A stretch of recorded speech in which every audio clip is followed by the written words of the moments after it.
Malis na naman si Daddy. So, ano naman, balik na naman sa trabaho. So, alright. Bye-bye na. Bye-bye na. Next na tayo. Next time uli. May aso. May aso.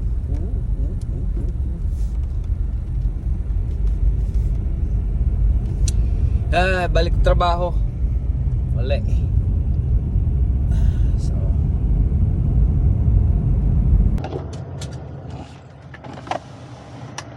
morning guys, welcome to Illinois. Stop tayo dito kasi nag-stop tayo dito kasi kinuha natin yung cord kasi binigyan tayo ng trailer sa na may lift gate. Yan, lift gate. First time ko mag-ano ng lift gate. Nagpaturo na rin ako.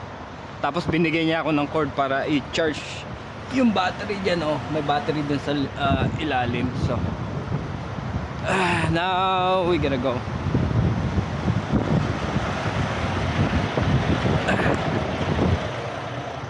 Maulan. Andyan yung kape ko, everything. So let's go. Sa pala tayo? Sa Normal, Illinois. Normal, pero yung nagdadrive abnormal. Yep. Took a day off, some day off but let's see what we can do. We're going to Minnesota, so we got 470 miles to go. Tinikap natin ito sa Indiana. Punta tayo sa, it's right there by the Minneapolis. Di-deliver natin to sa store, front delivery. So yung dispatch ko lang, hingi lang ng tulong sabi niya I need help raw sa sa load na to. But anyway, we're gonna help him, para kung ano i-ask mo sa kanya, pwede, niya, papayagan kanya, give or take lang ba. So we're gonna make a left. Hindi sinasabi sa GPS So anyway, ganahin na lang natin yung common sense, diba? Take the ramp ahead, then keep right. Alright, mamaya na lang guys, pag nakarating na tayo sa ating pupuntahan. It's about how many hours? It's about 7 hours to go. So alright, I'll see you guys later. Hey guys, continue pa rin tayo sa ating ang paglalakbay. Nasa na pala tayo ngayon, nasa Wisconsin. So itong state na lang dadaanan natin, and doon na tayo sa ating dideliveran. So bali less than 5 hours na lang ating lalakbayin para makarating doon, Yan, dinaan na lang natin yung way station, close. So close, hindi na tayo dadaan dyan kasi close. Hindi na tayo kailangan mag-wait. So nilampasan lang natin. 4 hours and 42 minutes, malayo-layo pa yan. So I got my coffee and music. Yun lang kailangan natin. Pero hindi ko pa naman to may di-deliver kasi ang schedule ko pa is tomorrow. Pero doon lang tayo mag-i-stay sa store, sa likod ng store. Pero front delivery sa ano, sa tapat yung ano, nahirapan ako mag-Tagalog. Sa tapat yung ano, yung gusto nila i-deliver. So bukas iikot na lang tayo, pero pwede tayo mag-park doon. So yan.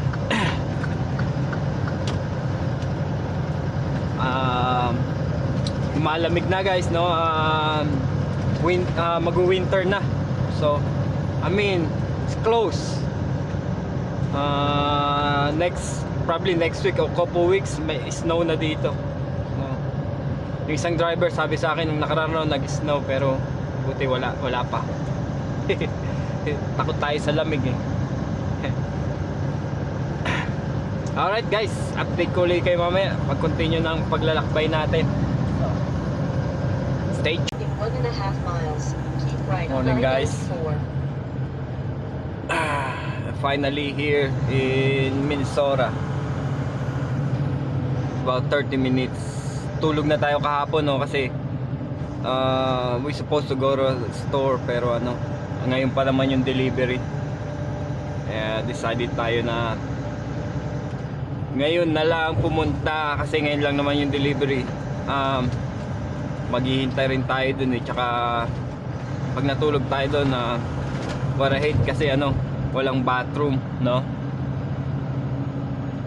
Walang bathroom, walang ano, so kailangan natin ano, saan ba tayo mag-exit? Tunay, saan ba tayo mag-exit?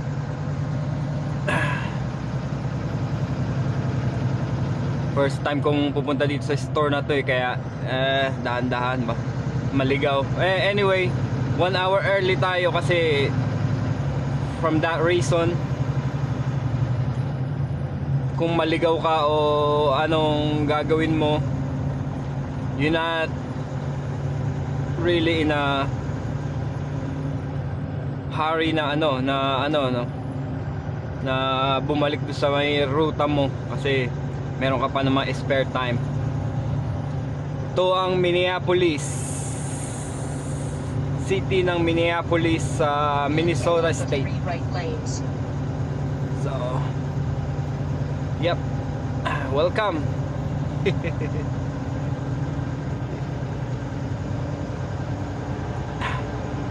It's about 28 minutes na lang naman eh ang drive natin. So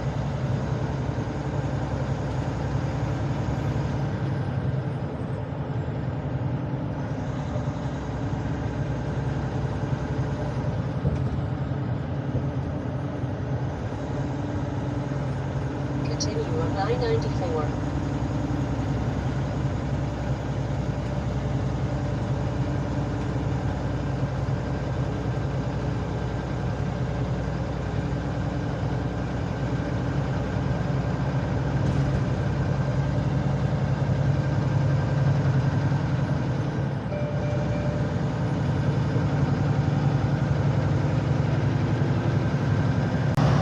yan guys, we're about 6 minutes na lang sa ating dideliveran sa ating store, no,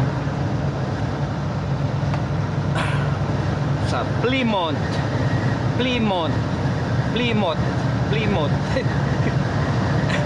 Kahapon nag-check-in ako sa ano, sa DC. Sinasabi ko sa kanya Plymouth. Kaya pala hindi makita yung ano, yung paperwork ko, Plymouth pala. That's funny. Tapos binigay ko na lang sa kanya yung ano, yung pickup number. Yun, nakita niya. Pilipino to. Naglolo ko tayo. Guys, dalawa yung GPS ko kasi it's Apple Map. Hindi niya sinasabi kung yung ruta mo is for truck. Minsan may ruta ka hindi pang truck, dadalihin ka nito sa rutang hindi pang truck. Ito yung pang truck, pero ito naman hindi mo masyadong makita yung pag magde-deliver ka sa store, hindi mo masyadong makita yung papasukan mo, no? So hindi ka sigurado, hindi ka niya dadalhin doon sa talagang papasukan mo. Kaya Ito ang gamit ko, makita mo yung layout ng store niya ba, na kung saan yung entrance na pwede ka pumasok. Kaya ito yung gamit ko pag malapit na sa store. Ito naman yung gamit ko talaga overall na makarating lang sa pupuntahan 1.5 miles. Take exit 23. ng truck stop. 9. Then take the first So, right. yan, kaya dalawang GPS ko. Ginagamit ko lang naman yan pag malapit na. Kumbaga, 5 minutes from location. Mostly for the store only. Yung mga store, kasi mga store, minsan yung papasukan mo, mga parking lot. Hindi naman kasya yung truck natin minsan. So, kailangan mo yung layout ng store kung saan yung ano nila. Yung paano pagkaka-design. Kasi minsan dalawa yung pasukan, minsan isa lang talaga yung pasukan. So alam mo kung saan. Hindi ka papasok basta sa parking lot kasi minsan hindi kakasya yung truck. So yan. Pero ngayon, whether I like it or not, sa ano tayo, no, sa may front tayo magde-deliver, hindi sa likod. So yan. Sundan lang natin itong isang truck. Pakaliliko rin to dito. 0.5 na lang oh. Yan, ayan yung tingnan mo yung GPS sinasabi, 0.5.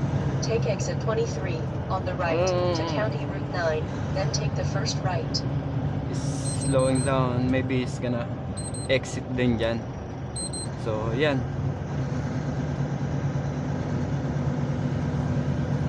Nagpe-pay attention yan kasi ano, minsan may mga detour, nakita nyo yung mga orange na ganyan sa sign, detour yan. Kumbaga minsan sarado yung road mo, kaya kailangan mo mag-pay attention. Turn right on Rockford Road, then take the first left. Tama. Ito, kakanan tayo dito. Ngayon dito ko makikita yung ano, yung layout ng store kasi madilim, hindi mo makita talaga. So ngayon ang ginagawa ko, ayan yung layout. Turn left at the traffic light, then take the third right. Ayan yung layout ng store. So gusto ko pumasok dito ako papasok dito. Ito, hindi dyan sa tinuturo dyan. So pwede tayong pumasok dyan, pero ayun ko, we'll see.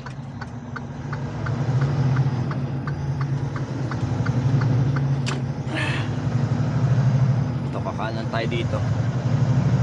Nakita nyo madilim, hindi mo makita talaga yung ano, kung which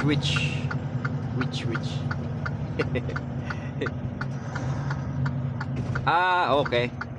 Maluwang naman pala. Ngayon nakita ko na yung layout ng store. So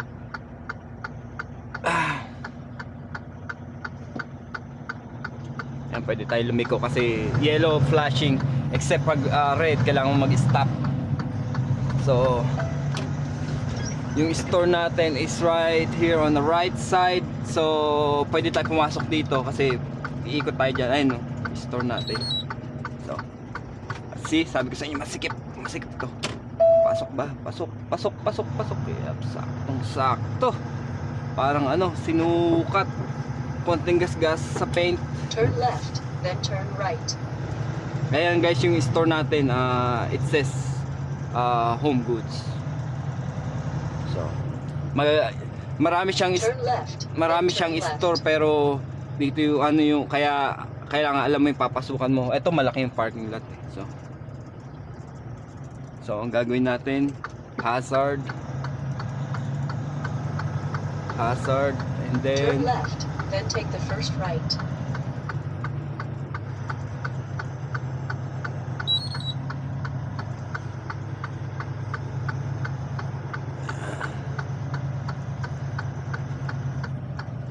ayan.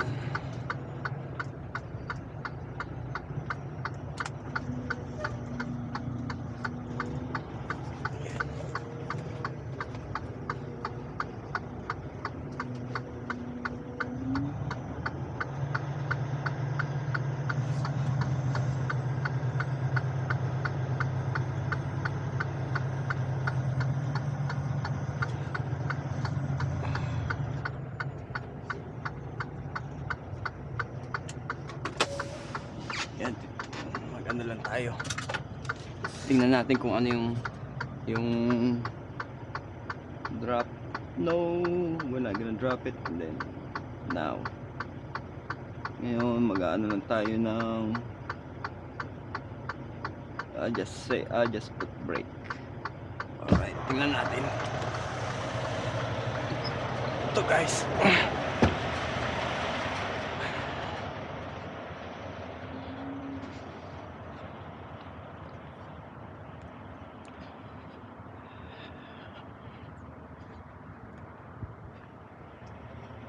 Ito yung store natin, so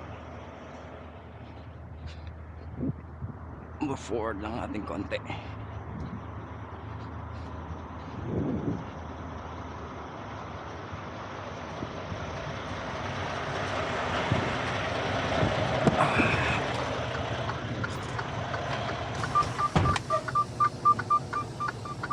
Saan na ba yun? Dito na ako. Yan.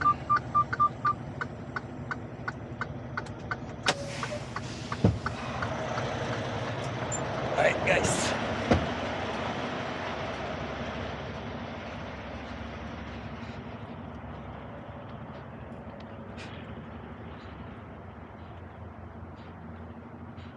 yan sakto. Eh baka i-atras pa natin yan naman.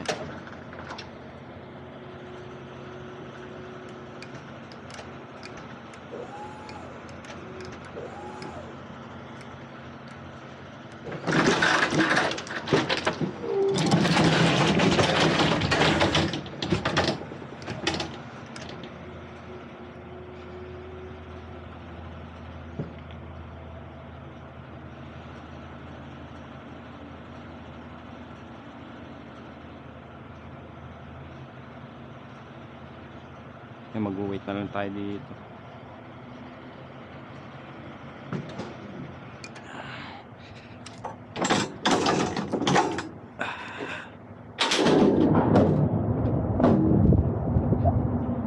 Alright guys, mamaya na uli.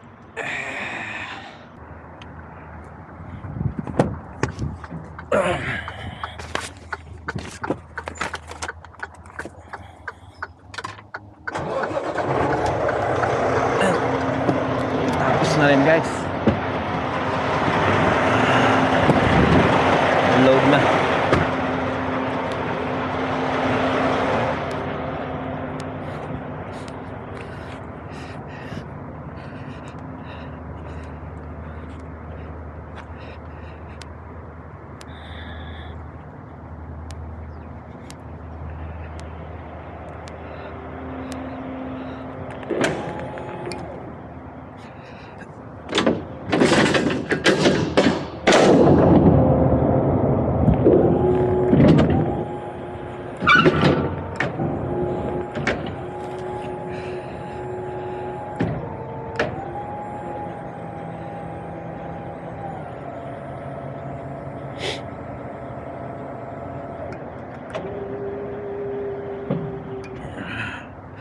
Kalimutan ko isara to.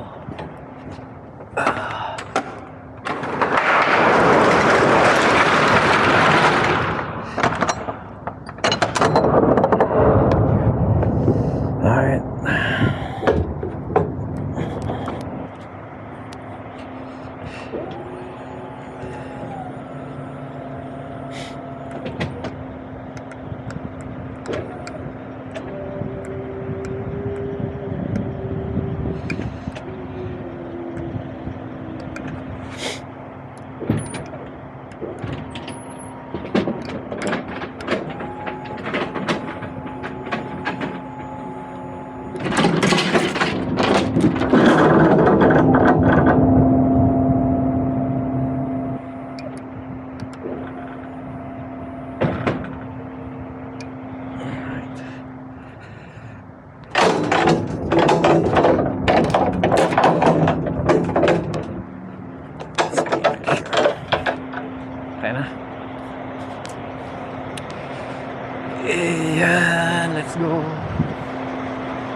guys, natapos din.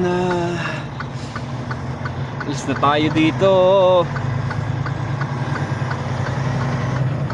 Let's go back to Indiana. Kailangan na gawin natin to kasi hindi tayo kakasya sa ano.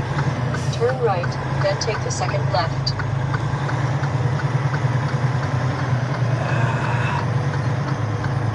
Yep.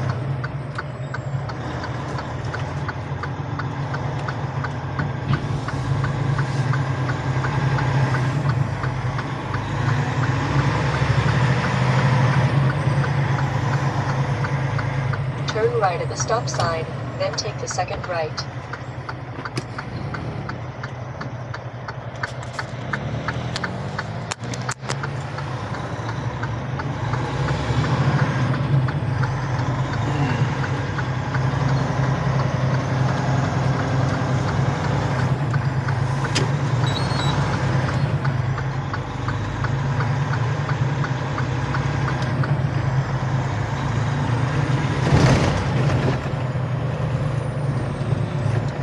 Turn left at the traffic light, then take the first left. Saan ba tayo? Hindi ko pa na yan. Bronx Road.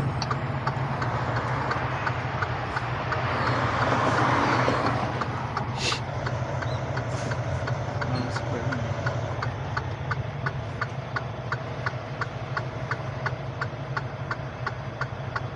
Take the ramp on the right to I-494 North.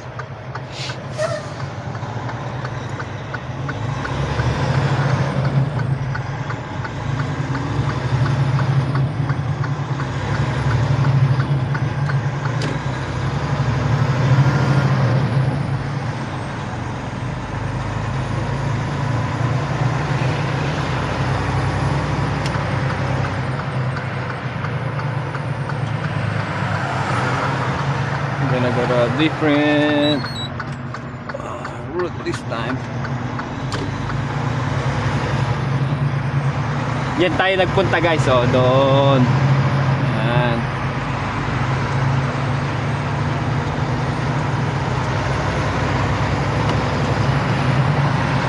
Malamig ang simoy ng hangin. Yan guys, delivery successful. Thank you, thank you.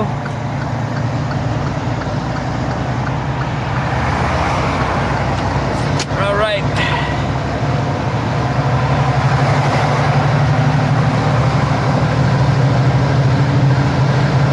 Oh guys, hanggang dito na lang tayo. Sa susunod uli.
UPS! UPS, UPS!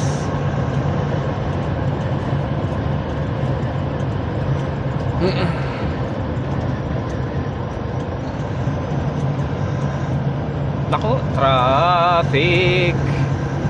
Sige na guys, bye na. Maboboard lang kayo dito. Traffic.